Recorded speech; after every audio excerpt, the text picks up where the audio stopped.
Hello, welcome to this week's Private Funds Update. I'm Sandra from SmartEsq, and today is Thursday, July 23rd, 2026. Let's dive in. In Washington, the SEC has proposed a new rule called Regulation E-Delivery, which flips the default for how investors receive disclosures. Right now, the default is paper. Firms have to get an investor's opt-in before they're allowed to send documents electronically. The new SEC rule flips that. Electronic becomes the default. As long as the firm has the investor's email, the investor got clear notice, and the investor hasn't opted out. Two things compliance teams should know. First, this is a safe harbor, not a free pass. Just posting documents on a website with a notice doesn't automatically satisfy the rule. In fact, the SEC considered going further to a full access equals delivery standard, but didn't adopt it. Second, moving existing paper clients onto e-delivery isn't immediate. It requires an initial notice at least 180 days before the switch and a reminder 30 days out. One more thing buried in the release.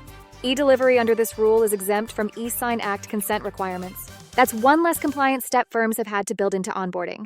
If this rule becomes final, it's a real efficiency win for firms that opt in.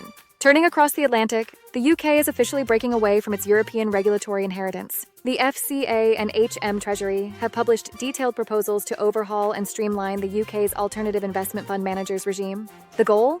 To create a bespoke, more competitive framework that diverges sharply from the EU's AIFMD. The headline change is a shift away from complex, leverage-based metrics to a straightforward, three-tier system based on net asset value, categorizing firms as small, medium, or large. For sponsors, the proposals promise significant compliance relief, including the elimination of mandatory leverage calculations and a relaxation of strict valuation independence rules. Crucially, most of these new rules will be housed in a new FCA sourcebook called ALTS, moving them out of primary legislation. This gives the FCA the agility to adapt rules quickly without an act of parliament. While the new regime isn't expected to take full effect until mid-2028, UK fund managers should begin assessing their reporting systems and fund structures now. We transition to a critical warning for infrastructure and real estate funds riding the AI wave. The hyperscale data center boom is officially colliding with local grid realities. In New York, Governor Kathy Hochul has just signed an executive order establishing the nation's first statewide moratorium on new hyperscale data center development. A one-year pause on state environmental permits designed to give the state time to build a regulatory framework around grid, water, and ratepayer impacts. Meanwhile, in Texas, Governor Greg Abbott is taking a similarly hard line, though via a different tool.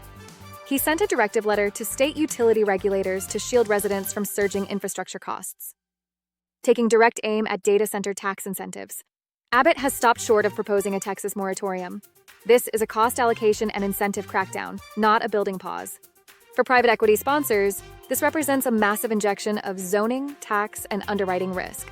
The message is clear. States are not willing to subsidize the immense power demands of the AI revolution without guardrails. If you have data centers in your development pipeline, expect severe pushback at the state level. Moving to the courts, the Second Circuit ruled in favor of investors using contractual blockers that cap beneficial ownership below 10%.